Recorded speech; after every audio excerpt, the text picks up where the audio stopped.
Modi fan ആവുന്നതിലും ഭേദം ഞാൻ ഈ രാജ്യം വിട്ടു പോകുന്നതല്ല. ഈ ജിഹാദീനെ സപ്പോർട്ട് ചെയ്യാൻ സുഡാപ്പികളെ കാണുന്നില്ല. ഇത് ഒരു മതം മാറി മോദി ഭക്തിയായിക്കൊണ്ട് മോദി ഭക്തനെ വിവാഹം ചെയ്യുന്ന ഒരു കാലഘട്ടത്തിലേക്ക് പോയുള്ളൂ. അപ്പോൾ ഐഷ സുൽത്താനയ്ക്ക് ഇപ്പോൾ മനസ്സിലാകുന്ന മോദിയാണ് ഏറ്റവും നല്ലത്. അത്രയും ബുദ്ധിമുട്ടുള്ള ഒരു സ്ഥലമാണ് ലക്ഷദ്വീപ്. ആ ലക്ഷദ്വീപിനെയാണ് ഇപ്പോൾ BJP സർക്കാർ ഭരിക്കുന്നതെന്നുണ്ടെങ്കിൽ അവർ ചെയ്യേണ്ടത് എന്താണ്? എൻ്റെ ലക്ഷദ്വീപുകാർക്ക് ആവശ്യമുള്ള കാര്യങ്ങൾ എന്താണ് ആള് ചെയ്തിട്ടുള്ളത്? എൻ്റെ നാടിനെ ആക്രമിച്ചപ്പോൾ, എൻ്റെ നാടിന് ഇവർ സഹായം ചെയ്യാതിരിക്കുമ്പോൾ, എനിക്ക് നഷ്ടപ്പെട്ടതുപോലെ ഒരുപാട് ആളുകൾക്ക് ഈ നഷ്ടങ്ങൾ സംഭവിച്ചുകൊണ്ടിരിക്കുമ്പോൾ കോൺഗ്രസിന്റെ ഭരണകാലം അന്നും ഇതൊക്കെ ചെയ്യാമായിരുന്നു. ഈ തോന്നൽ ഉണ്ടാക്കിക്കുകയാണ് ഇവരുടെ മെയിൻ ഉദ്ദേശം. ഇവരുടെ അജണ്ടയാണത്. എൻ്റെ കൈകൊണ്ട് വോട്ടിട്ട് രാഹുൽ ഗാന്ധി പ്രൈം മിനിസ്റ്റർ ആവേണ്ട, അവിടെയുള്ളവർ അത് എത്രമാത്രം സഹിക്കും? എന്നെ പാകിസ്ഥാനി ആക്കാൻ വേണ്ടിയിട്ട് ഇവരൊരു ടീമിനെ വരെ ഇറക്കിയില്ലേ. എനിക്ക് IS ബന്ധം ഉണ്ടെന്ന് വരുത്താൻ വേണ്ടിയിട്ട് പുറത്തുനിന്നൊക്കെ കോള് വരുന്നു എന്ന് പറഞ്ഞ ഒരു ഫാമിലിനെ വരെ ഇവർ കൊണ്ടുവന്നില്ല രംഗത്ത്. അതിനുവേണ്ടി നമ്മൾ പ്രയത്നിക്കുമ്പോൾ ഒരു വ്യക്തി അപ്പുറത്ത് നിന്നുകൊണ്ട് പറയാണ് അവിടുത്തെ സമൂഹം എത്രമാത്രം പുറക്കപ്പെടും, മാപ്പ് തരുമെന്ന് ചിന്തിച്ചിട്ടുണ്ട്. ഇതൊരു സമൂഹത്തെ തൃപ്തിപ്പെടുത്തുന്നതല്ല. എനിക്ക് വന്ന മെസ്സേജും കോൾസും ഒക്കെ അൽഹംദുലില്ലാ എന്ന് പറഞ്ഞു. സംഘികൾക്ക് ഇതെന്താണെന്നറിയോ, അവരൊരു ആയുധമാക്കി നോക്കുന്നതാണ്. ഇതുമായി ബന്ധപ്പെട്ട് വലിയ കേസും പോരാട്ടമായി മുന്നോട്ട് പോയ ഒരാളാണ്. എത്രത്തോളം ഇതായാലും നമ്മൾ ചില കാര്യങ്ങളൊക്കെ നമുക്കൊരു മിസ്സിംഗ് ആണ്.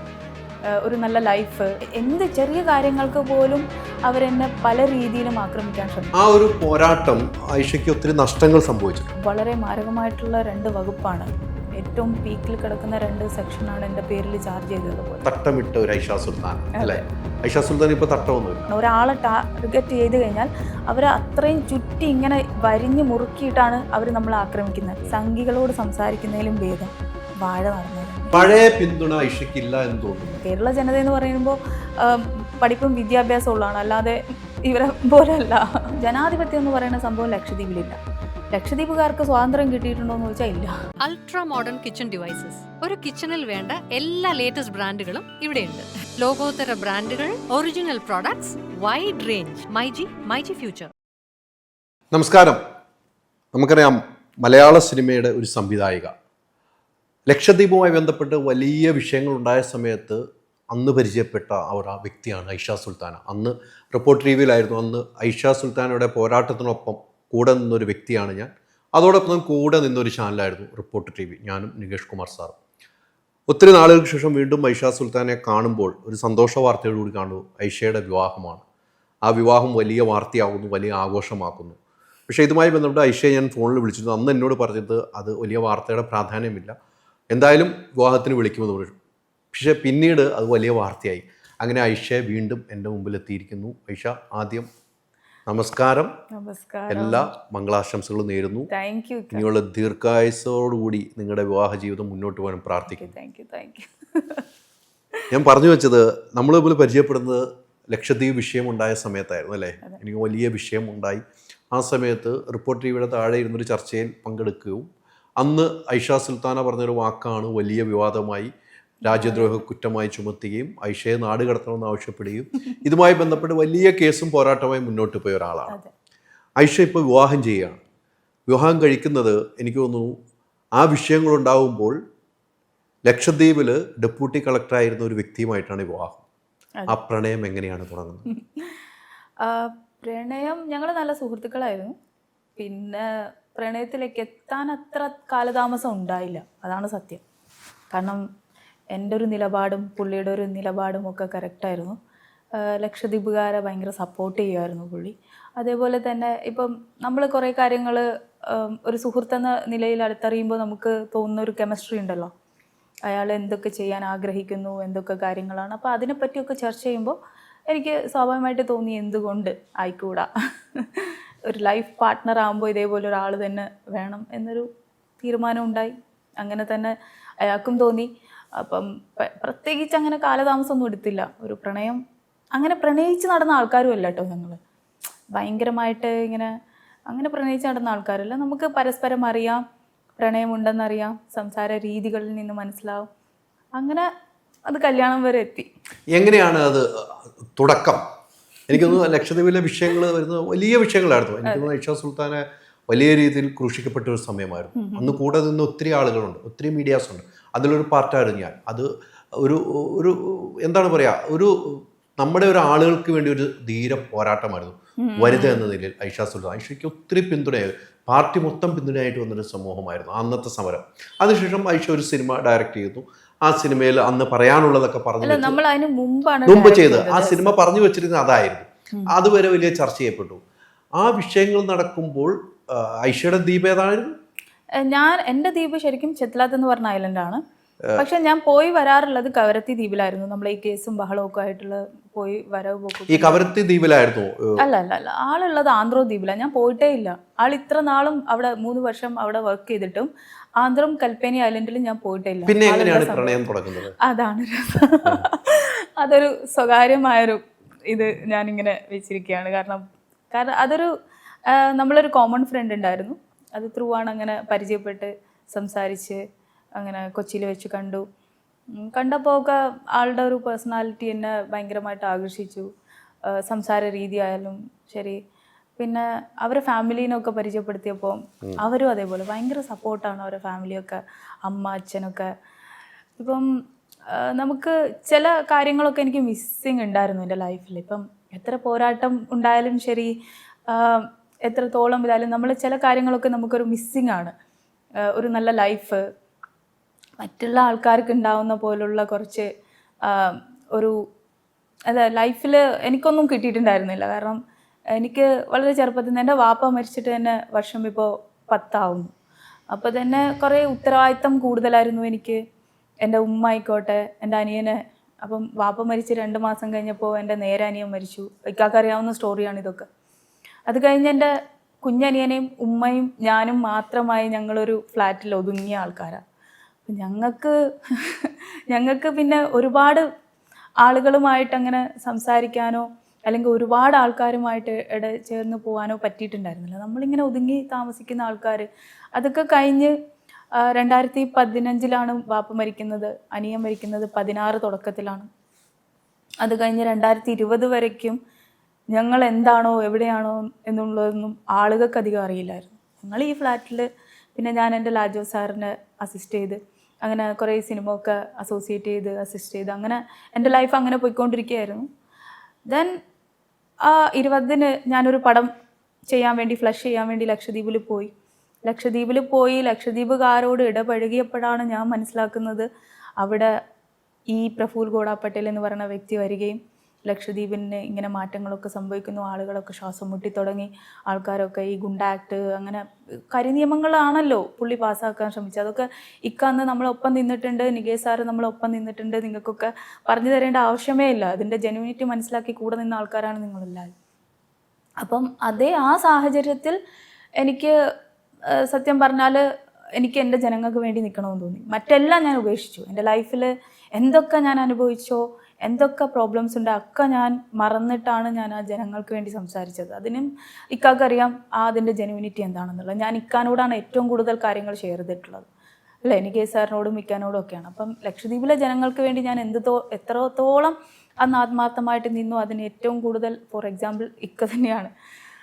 അപ്പം ആ സമയത്തും ഞാൻ പറഞ്ഞത് നമ്മൾ വീടും ഉമ്മയും നമ്മൾ മാത്രമാണ്. അപ്പം നമുക്ക് പെട്ടെന്ന് വാപ്പയും അനിയനും ഒന്നുമില്ല, നമുക്കൊരു കുടുംബത്തൊരു നാഥനില്ല. ഇപ്പം എത്രയായാലും എനിക്കൊരു ലിമിറ്റുണ്ട്. നമുക്കൊരു മിസ്സിങ് ആണ്, വീട്ടിലെന്നും ആളുകൾ മിസ്സിങ് ആണ്. സോ ആ ഒരു മിസ്സിങ് ഒക്കെ എന്നത്തേക്കും ഒന്ന് മാറ്റണമെന്ന് തോന്നി എനിക്ക്. എൻ്റെ ഉമ്മ എപ്പോഴും പറയും ഒരു കല്യാണം വേണ്ടേ, ഇങ്ങനെ നടന്നാൽ മതി. ഉമ്മാക്കും ഒരു വിഷമമാണല്ലോ. അങ്ങനെ എടുത്തൊരു തീരുമാനമാണ് സത്യം പറഞ്ഞാൽ. എൻ്റെ ഒരു സുഹൃത്താണ് ഇദ്ദേഹം എന്തുകൊണ്ടും എൻ്റെ എല്ലാ കാര്യങ്ങളും അറിയാം, എൻ്റെ A to Z കാര്യങ്ങൾ അറിയാം. എന്ത് സംഭവിച്ചു എൻ്റെ ലൈഫിൽ, എങ്ങനെയാണ് ഞാൻ, എൻ്റെ സ്വഭാവം എങ്ങനെയാണ്, ഇതൊക്കെ അറിയാവുന്ന ഒരു വ്യക്തിനെ തന്നെയല്ലേ നമ്മൾ പാർട്ട്ണറായിട്ട് പിന്നെ ചൂസ് ചെയ്യേണ്ടത്. അതുകൊണ്ട് കറക്റ്റായിട്ട് ഒരാളെ കിട്ടി. തുറന്നു പറയുകയാണ്, അങ്ങോട്ട് പറയുകയാണ് ചെയ്തത്? ഞാൻ അങ്ങോട്ട് പറയേണ്ടി വന്നിട്ടില്ല. പുള്ളിക്ക് ഇങ്ങോട്ട് തന്നെ ഐഷയെക്കുറിച്ച് മൊത്തം സ്റ്റഡി ആയിരുന്നു.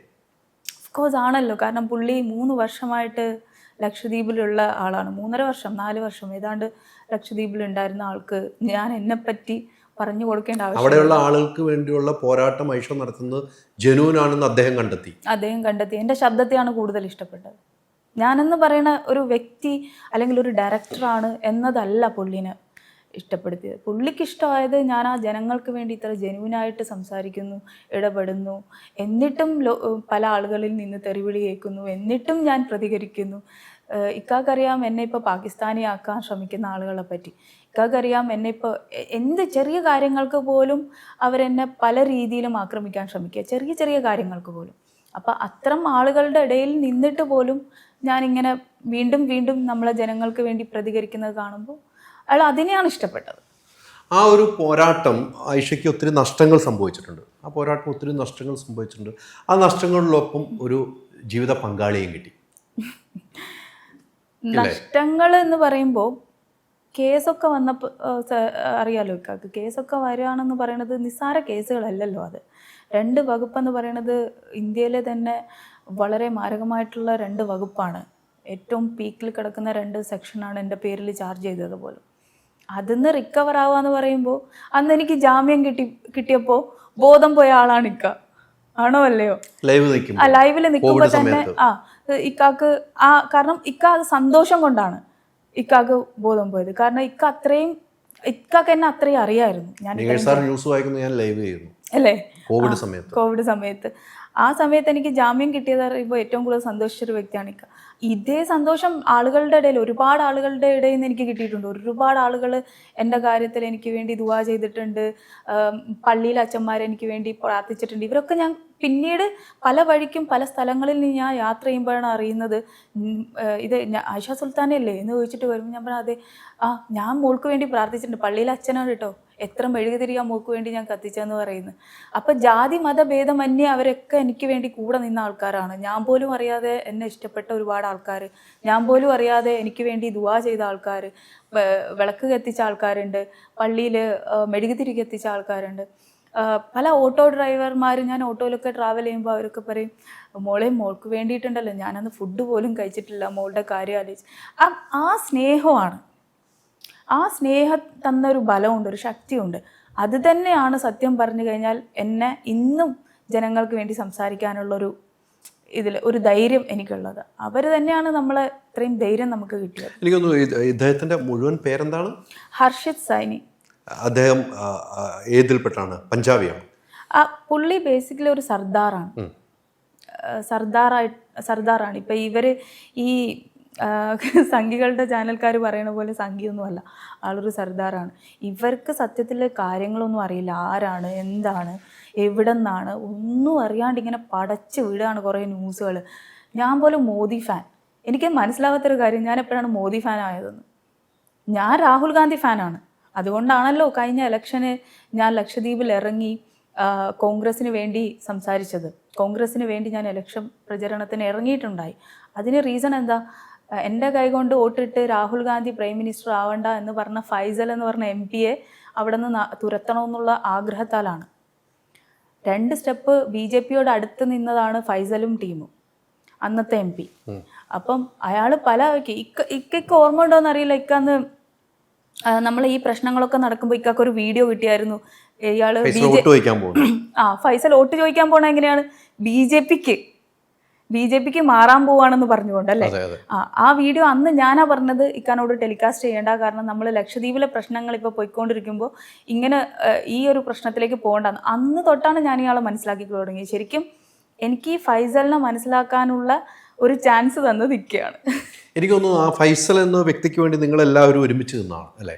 ഫൈസലിന്റെ വ്യക്തിക്ക് വേണ്ടി ഒരുമിച്ച് നിന്ന് അന്ന് ഫൈസലിന്റെ പാർട്ടിക്കാരിയായിരുന്നു ഞാൻ ശരിക്കും പറഞ്ഞു കഴിഞ്ഞാൽ NCP-കാരിയായിട്ടുള്ള എൻ്റെ ഫാദർ NCP ആണ്. എൻ്റെ വാപ്പാൻ എനിക്ക് ഓർമ്മ വെച്ച കാലം മുതൽ ഇവരുടെ പാർട്ടിക്കാരാണ്. എൻ്റെ വാപ്പയിൽ ഫൈസൽ എന്ന് പറയുമ്പോൾ ഫൈസൽക്ക് വേണ്ടി എന്നെ കൊണ്ട് വോട്ടിടിയിച്ച ആളാണ് എൻ്റെ വാപ്പ. പക്ഷേ ഒരു സുപ്രഭാതത്തിൽ ഇക്കാടെ ആ വീഡിയോ എനിക്ക് കാണിച്ചു തന്ന വീഡിയോയിൽ നിന്നൊക്കെ ഞാൻ മനസ്സിലാക്കിയത്, ഞാൻ പറഞ്ഞില്ലേ കൂടുതൽ എനിക്ക് ലക്ഷദ്വീപുമായിട്ട് ആ സമയത്ത് ബന്ധം ഉണ്ടായിരുന്നില്ല. അവിടെ എന്താണ് പ്രചരിക്കുന്നത്, എന്താണ് ഇയാളൊക്കെ കാണിച്ചു കൂട്ടുന്നത്, അന്നത്തെ MP ആയിട്ടുള്ള ഫൈസൽ എന്തൊക്കെ കാര്യങ്ങളാണ് അവിടെ കാണിക്കുന്നത്, ഇതിനെപ്പറ്റി എനിക്ക് അറിവുകളുണ്ടായിരുന്നില്ല. ഇക്ക ആ വീഡിയോ കണ്ടതിന് ശേഷം ഞാൻ പിന്നെ മനസ്സിലാക്കി ഇയാളെ ഞാൻ ഒന്ന് ഫോളോ ചെയ്ത് നോക്കി എന്താണ് സത്യത്തിൽ അവിടെ നടക്കുന്നത്. അപ്പോഴാണ് എനിക്ക് മനസ്സിലായി BJPനെ ഏറ്റവും കൂടുതൽ സപ്പോർട്ട് ചെയ്യുന്ന ഒരാളാണ് ഫൈസൽ. NCP-യിൽ നിന്നുകൊണ്ട് മാത്രമല്ല, പുള്ളി പബ്ലിക് സ്റ്റേജിൽ കയറി എന്ന് പറഞ്ഞു എൻ്റെ കൈ കൊണ്ട് വോട്ടിട്ട് രാഹുൽ ഗാന്ധി പ്രൈം മിനിസ്റ്റർ ആവണ്ടെന്ന്. ഇത് നമ്മളെങ്ങനെ ക്ഷമിക്കും? നമുക്ക് ഇന്ന് ആവശ്യം ഇന്ത്യ മുന്നണിയിൽ നമുക്ക് ഇന്ന് ആവശ്യം ആരെയാണ്? രാഹുൽ ഗാന്ധിയെ പോലുള്ളൊരു നേതാവിനെ നമുക്ക് ആവശ്യമാണ്. ഇന്ത്യ മുന്നണിയെ നമുക്കിവിടെ വേണം അല്ലേ? നമ്മൾ അതിനു വേണ്ടി ഹാർഡ് വർക്ക് ചെയ്യുമ്പോൾ, അതിനു വേണ്ടി നമ്മൾ പ്രയത്നിക്കുമ്പോൾ, ഒരു വ്യക്തി അപ്പുറത്ത് നിന്നുകൊണ്ട് പറയാണ് കോൺഗ്രസിനേക്കാൾ എന്തുകൊണ്ടും നല്ലതാണ് BJP എന്ന്. അതും പറയുന്നത് ആരാണ്? ഫൈസലിനെ പോലെ നമ്മളെ ലക്ഷദ്വീപിൻ്റെ MP ആയി ഞാനടക്കമുള്ള ആൾക്കാർ വോട്ടിട്ട് ജയിപ്പിച്ച MP പറയുന്ന കാര്യം. പിന്നെ ഈ പ്രഫുൽ ഗോഡ പട്ടേൽ എങ്ങനെ ലക്ഷദ്വീപിലേക്ക് എത്തി എന്നുള്ളത് ഇക്കാക്കറിയോ? അതിനുശേഷമാണ് ഞാൻ അന്വേഷിക്കുന്നത്. പ്രഫുൽ ഗോഡ പട്ടേലിന് ആവശ്യപ്പെട്ടത് ഈ ഫൈസൽ തന്നെയാണ്. ഫൈസൽ തന്നെയാണ് പോയി പാർലമെന്റിൽ ആവശ്യപ്പെടുന്നത് ഞങ്ങൾക്കൊരു പൊളിറ്റിക്കൽ നോമിനിയെ തരാൻ. IAS IPS ഇരിക്കുന്ന കസേരയിലേക്ക് BJP-കാരോട് ആവശ്യപ്പെടുകയാണ് പൊളിറ്റിക്കൽ നോമിനിനെ. പിന്നെ അവരാരെയാ വിടുക? അവരുടെ ഒരു പൊളിറ്റിക്കൽ നോമിനിയനല്ല വിടുള്ളൂ. അപ്പം ഇയാൾ ആവശ്യപ്പെട്ടിട്ടാണ് ഈ നോമിനി വരുന്നത്. ഇയാൾ വന്ന് പിന്നെ ഇവിടെ ഉണ്ടാക്കുന്ന പ്രശ്നങ്ങൾക്കൊക്കെ ഉത്തരവാദി ആരാണ് ശരിക്കും? ഫൈസലല്ലേ? അതുകൊണ്ടാണ് എനിക്ക് ആളോട് അത്ര ദേഷ്യം വന്നത്. എനിക്ക് തോന്നുന്നു അന്ന് അതിനുശേഷം ഇപ്പോൾ സെയ്ദ് ദീർഘകാലമായി അദ്ദേഹം MB ആയി, അദ്ദേഹത്തിന് ഫാദർ MB ആയിരുന്നു. ഇപ്പൊ വീണ്ടും MB ആയി വന്നിരിക്കുന്നു. അബ്ദുള്ള സെയ്ദ് സെയ്ദിന്റെ മോൻ വന്നിരിക്കുന്നു. അതാണ് ഞാൻ സെയ്ദ് എന്ന് ഉദ്ദേശിച്ചത്. അദ്ദേഹം ഇതിനു മുമ്പ് അന്ന് ഞാൻ അവിടെ വന്നിട്ടുണ്ട് ലക്ഷദ്വീപിൽ. അന്ന് ഞാനൊരു ഫംഗ്ഷൻ വന്നിട്ടുണ്ട്. അദ്ദേഹം MB ആയിരിക്കുമ്പോൾ വീണ്ടും അദ്ദേഹം ജയിച്ചു വന്നിരിക്കും. ഇപ്പം ലക്ഷദ്വീപിലെ വിഷയങ്ങൾ എങ്ങനെയാണ് മുന്നോട്ട് പോകുന്നത്? ഇപ്പോൾ സത്യം പറഞ്ഞാൽ നേരത്തെ ഉണ്ടായിരുന്ന പോലെ തന്നെ കപ്പലിൻ്റെ ഇഷ്യൂസ് സ്റ്റാർട്ടിങ്ങിൽ ഉണ്ടായിരുന്നു. MP ആയി കയറിയ സമയത്ത് സ്റ്റാർട്ടിങ്ങിൽ കപ്പലിൻ്റെ പക്ഷെ അത്ര ഇഷ്യൂസ് ഉണ്ടായില്ല. അതിനു മുമ്പേ ആൾ ഇടപെട്ടു. കപ്പലുകൾ ഓടാതിരുന്ന ലക്ഷദ്വീപ് സീ എന്ന് പറഞ്ഞൊരു കപ്പലുണ്ടായിരുന്നു. ഓടാതെ വർഷങ്ങളായിട്ട് കിടക്കുകയായിരുന്നു. ഇതുവരെ ഓടിയിട്ടില്ല. ആ കപ്പൽ വരെ ഓടിച്ചു. ആൾ ഇടപെട്ട് ആൾ അതിൻ്റെതായിട്ടുള്ള രീതിയിൽ ഓടിച്ചു. ഇന്നിപ്പോൾ ടിക്കറ്റ് മേടിക്കാൻ ആളില്ല. ടിക്കറ്റ് ഉണ്ട്, മേടിക്കാൻ ആളില്ല എന്നുള്ളൊരു ഘട്ടമുണ്ട്. സോ ഇതൊക്കെയാണ് മാറ്റം എന്ന് പറയുന്നത്. ആളിപ്പോൾ ഈ ഒരു വർഷത്തിനിടയിലാണ് കേട്ടോ, ആളിപ്പോൾ ജയിച്ചിട്ട് ഒരു വർഷത്തിനിടയിൽ പണ്ടാര ലാൻഡിൻ്റെ വിഷയത്തിൽ കൃത്യമായിട്ട് ഇടപെട്ടു. ആൾ അതിനനുസരിച്ച് ജനങ്ങളുടെ ഒപ്പം നിന്നു. കോടതിക്ക് പോകേണ്ട കേസുകൾക്ക് കോടതിക്ക് പോകാനുള്ള സഹായങ്ങൾ ചെയ്തു. കോടതിക്ക് പോകേണ്ട കാര്യങ്ങൾ ആൾ സ്വന്തമായിട്ട് കോടതിക്ക് പോയിട്ടുണ്ട്. ഇത്തരം കാര്യങ്ങളൊക്കെ കാണുന്നുണ്ട്, ഇത്തരം കാര്യങ്ങളൊക്കെ ചെയ്യുന്നുണ്ട്. അപ്പോൾ എനിക്ക് സത്യം പറഞ്ഞാൽ ഒരു സമാധാനമുണ്ട്. എനിക്കിപ്പോൾ പരാതികളൊന്നും കിട്ടുന്നില്ല ആരുടെ. ജനങ്ങൾ പരാതിപ്പെടുന്നത് അല്ലെങ്കിൽ ജനങ്ങൾ ബുദ്ധിമുട്ടുന്നത് കാണുമ്പോഴാണല്ലോ ഞാനൊക്കെ പ്രതികരിച്ചിരുന്നത്. അത് ഇക്കാക്കറിയാലോ, എത്രയോ കോൾസ് നമുക്ക് വന്നുകൊണ്ടിരുന്നു. ഇക്കാക്കറിയാം, ഞാനന്ന് മൊബൈൽ ഓൺ ചെയ്യുമ്പോൾ എയർ ആംബുലൻസിന്റെ വിഷയം എയർ ആംബുലൻസിന്റെ വിഷയം പറയുകയാണെന്നുണ്ടെങ്കിൽ അത് ഇപ്പോഴും ഉണ്ട് കേട്ടോ. അതിന് വലുതായിട്ട് മാറ്റങ്ങളൊന്നുമില്ല. എയർ ആംബുലൻസ് ഇന്നും ജനങ്ങളെ ഇപ്പം രോഗിയായിട്ടുള്ള ഒരു വ്യക്തിയാണെങ്കിൽ, ഇപ്പോൾ ഒരു ഹാർട്ട് അറ്റാക്ക് വന്ന ഒരു പേഷ്യൻ്റ് ആണെങ്കിൽ കുത്തി നിറച്ച് കൊണ്ടുവരുന്നത് തന്നെയാണ്. അതിലിപ്പോഴും ഒരു സിസ്റ്റം മാറ്റം വന്നിട്ടില്ല, ഒരു മാറ്റവുമില്ല. ഇപ്പോഴും നമ്മളുടെ MP ആവശ്യപ്പെടുന്നത് അവിടേക്ക് നല്ല ഹോസ്പിറ്റലില്ല. പുള്ളി ഇപ്പോൾ എന്താ ചെയ്തതെന്ന് വെച്ചാൽ കിളിത്തൻ ഐലൻഡിലേക്ക് പുള്ളിയുടെ MP ലാഡ് ഫണ്ട് ഉണ്ടല്ലോ, അതിൽ നിന്നൊരു ഹോസ്പിറ്റലിന്റെ ഫെസിലിറ്റി റെഡിയാക്കാനുള്ള പരിപാടി ചെയ്തിരിക്കുക. അതാ പറഞ്ഞത്, നല്ല വ്യക്തികൾ വരുമ്പോൾ അതിന് അനുസരിച്ചൊരു മാറ്റങ്ങൾ വന്നിട്ടുണ്ടെന്നുള്ളത് പറയാനുള്ള റീസൺ അതാണ്. ഇപ്പൊ സ്വന്തമായിട്ട് ഇനിയിപ്പോൾ ഗവൺമെന്റിനോട് പറഞ്ഞു അവർ കേൾക്കുന്നില്ല എന്നുണ്ടെങ്കിൽ MP ലാഡ് ഫണ്ടിൽ നിന്ന് പുള്ളിക്ക് ചെയ്യാവുന്ന കാര്യങ്ങൾ ചെയ്തുകൊണ്ടിരിക്കുക. ഇതിൻ്റെ ഇടയിൽ നമുക്കിപ്പം പറയാം, ഒരു കേന്ദ്രത്തിൻ്റെ ഒരാളായിട്ടാണ് ഈ പറയുന്ന താങ്കൾ വിവാഹം ചെയ്യുന്ന ആൾ അല്ലേ? കേന്ദ്രത്തിൻ്റെ നോമിനിയാണ് അദ്ദേഹം, ഉദ്യോഗസ്ഥനാണ്. ലക്ഷദ്വീപ് വിഷയം ഉള്ളപ്പോൾ അവിടെ നിൽക്കുന്ന ഒരു വ്യക്തിയാണ്. അദ്ദേഹമായിട്ട് ഐഷ സുൽത്താന എന്ന് പറഞ്ഞ ഈ പോരാളി, ഒരു മുസ്ലിം വനിത, ഇദ്ദേഹം ഒരു സർദാർജിയുമായിട്ട് പ്രണയത്തിലാവുന്നു. ഇപ്പോൾ വരുന്ന കമൻറ്റുകളാണ് വരുന്നത്. ഇപ്പോൾ എന്തുകൊണ്ട് ഈ ജിഹാദീനെ സപ്പോർട്ട് ചെയ്യാൻ സുഡാപ്പികളെ കാണുന്നില്ല? ഇത് ഒരു മതം മാറി മോദി ഭക്തിയായിക്കൊണ്ട് മോദി ഭക്തനെ വിവാഹം ചെയ്യുന്ന ഒരു കാലഘട്ടത്തിലേക്ക് പോയുള്ളൂ. അപ്പോൾ ഐഷ സുൽത്താനയ്ക്ക് ഇപ്പോൾ മനസ്സിലാകുന്ന മോദിയാണ് ഏറ്റവും നല്ലത്, ആ നരേന്ദ്രമോദി ആളുടെ കൂടെയാണ് ഐഷ കൂടിയത് എന്നാണ് ഇപ്പോൾ കമൻറ്റുകൾ വരുന്നത്. ഇതിനകത്ത് കമൻറ്റുകളും ഒരു വീഡിയോ ഞാൻ എൻ്റെ ശ്രദ്ധയിൽപ്പെട്ടു. അത് എന്തുകൊണ്ടാണ് ഒരു മുസ്ലിം നാമധാരി ഐഷ സുൽത്താനെ തട്ടമിട്ടൊരു ഫോട്ടോയാണ് എപ്പോഴും ഫേസ്ബുക്കിൽ കൊടുത്തത് അല്ലേ? പല കാര്യങ്ങളും തട്ടമിട്ട ഒരു ഐഷ സുൽത്താൻ അല്ലേ? ഐഷ സുൽത്താൻ ഇപ്പൊ തട്ടമൊന്നുമില്ല. ഞാൻ പറയട്ടെ, അന്നും ചാനൽ ചർച്ചയ്ക്കൊന്നും തട്ടമില്ല. ഫോട്ടോകൾ ഇടുമ്പോൾ തട്ടമിടുന്ന ഐഷ സുൽത്താന സ്വയം മാറിയെന്നാണ് ഇപ്പോൾ കമന്റുകൾ വരുന്നത്. ഒരു സർദാർജി എന്നൊരു വ്യക്തിയുടെ കൂടെ അത് നമുക്ക് ഇഷ്ടപ്പെടുന്ന ആളുടെ കൂടെ നമുക്ക് ജീവിക്കാനുള്ള സ്വാതന്ത്ര്യമുള്ള രാജ്യത്താണ് നമ്മൾ ജീവിക്കുന്നത് അല്ലേ. അത് ചോദ്യം ചെയ്യുന്നതല്ല കേട്ടോ. ഞാൻ പൊതുവെ കണ്ട കമന്റുകളാണ് പറഞ്ഞത്. എനിക്ക് ചോദ്യം ചെയ്യാനുള്ള ഒരു അർഹതയില്ല. ഐഷയ്ക്ക് ആരുടെ കൂടെയും ജീവിക്കാം, അതാണ് സംഭവം പറയുന്നത്. പക്ഷെ ഒരു മതപരമായ ഒരു ആചാരപ്രകാരം പോലും അല്ലാതെ ഒരു വിവാഹത്തിന് ഐഷയുടെ കുടുംബക്കാർ അല്ലെ, ലക്ഷദ്വീപ് എന്ന് പറയുന്ന മുസ്ലിം ഏരിയ ആണ്, അവിടെയുള്ളവർ അത് എത്രമാത്രം സഹിക്കും, പൊറുക്കുമെന്ന് ഐഷ വിചാരിക്കും. ഗവൺമെന്റ് ഉദ്യോഗസ്ഥനെയാണ് ഞാൻ കല്യാണം കഴിച്ചു എന്നുള്ളതാണ്. ഇതിന് ഒറ്റ ആൻസർ എന്തെന്ന് പറഞ്ഞാൽ, എൻ്റെ ഒരു മാമ ഉണ്ട്, എൻ്റെ ഉമ്മയുടെ ബ്രദറാണ്. ആള് അഗത്തി ഐലൻഡിലെ ഡെപ്യൂട്ടി കളക്ടർ തന്നെ ആയിരുന്നു. ഓക്കെ, അപ്പം നമ്മളെ കുടുംബത്തിലും ഉണ്ട് ആളുകൾ, നേരത്തെ ഉണ്ടായിരുന്നു. പിന്നെ എൻ്റെ വാപ്പ ഒരു ഗവൺമെൻറ് ജോലിക്കാരനായിരുന്നു. സർവീസിലിരിക്കുമ്പോൾ തന്നെയാണ് ആൾ മരിച്ചത്, വെറ്റിനറി. എൻ്റെ ഇളയാപ്പ എന്ന് പറയുന്നത് നേവിയിലായിരുന്നു, ആളും ഒരു ഗവൺമെൻറ് ജോലിക്കാരൻ. എൻ്റെ മൂത്താപ്പ എന്ന് പറയുന്നത് പോലീസുകാരൻ. ഓക്കെ, അപ്പം ഇതൊക്കെ ഗവൺമെൻറ്റിൻ്റെ സ്റ്റാഫുകളാണ് എന്ന് കരുതി ഗവൺമെൻറ് ഇപ്പോൾ ഭരിക്കുന്ന BJPയുടെ അടിമകളെന്നല്ല പറയണത്. ഓക്കെ, അപ്പം പറയണ്ടേ നമ്മൾ അന്നും പിന്നെ മോദി ഫാനാണെന്നൊക്കെ പറയണ്ടേ. എൻ്റെ വാപ്പ മരിക്കുമ്പോഴേക്ക് 2014 BJP ഭരണത്തിൽ വരുന്നത്. എൻ്റെ വാപ്പ മരിക്കുന്നത് 2015. എൻ്റെ വാപ്പ ഒരു മോദി ഫാനാണോ? ഒരിക്കലും അല്ല. അപ്പോൾ ആദ്യത്തെ ചോദ്യം എന്താ, ഒരു ഗവൺമെൻറ് ഉദ്യോഗസ്ഥനെ ഞാൻ കല്യാണം കഴിച്ചു എന്നത് കാരണം അതൊരു BJPക്കാരനാണെന്ന് വരുത്തുന്ന ആ ചാനൽ ചെയ്യുന്നതാണ് തെറ്റ്. എൻ്റെ ഫാമിലിയിൽ ഈ പറയുന്ന എൻ്റെ വാപ്പ, എൻ്റെ ഇളയാപ്പ, എൻ്റെ മൂത്താപ്പ, എൻ്റെ മാമ, എൻ്റെ പിന്നൊരു മാമയുണ്ട്, ഇവരൊക്കെ ഗവൺമെൻറ് ഉദ്യോഗസ്ഥരാണ്.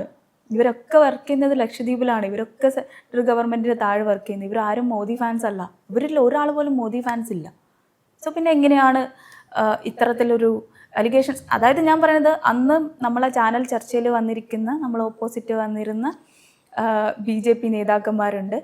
അവർ ആ ചാനൽ ചർച്ചയിൽ നിന്ന് നമുക്ക് മനസ്സിലായ ചില കാര്യങ്ങളുണ്ട്. അവർക്ക് ലക്ഷദ്വീപ് എന്താണെന്നോ, ലക്ഷദ്വീപ് എത്ര ഐലൻഡ് ഉണ്ടെന്നോ എന്തൊക്കെയാണോ എന്ന് പോലും അവർക്കറിയില്ല. അവർ പറയാണ് കോൺഗ്രസിലേക്ക് പോയിട്ടുണ്ട്. സന്ദീപ് വാര്യരൊക്കെ നമുക്ക് ഉപയോഗിക്കാമല്ലോ, ചർച്ചയ്ക്കുണ്ടായിരുന്നല്ലോ. സന്ദീപ് വാര്യർ ഇപ്പോൾ കോൺഗ്രസിലാണ്.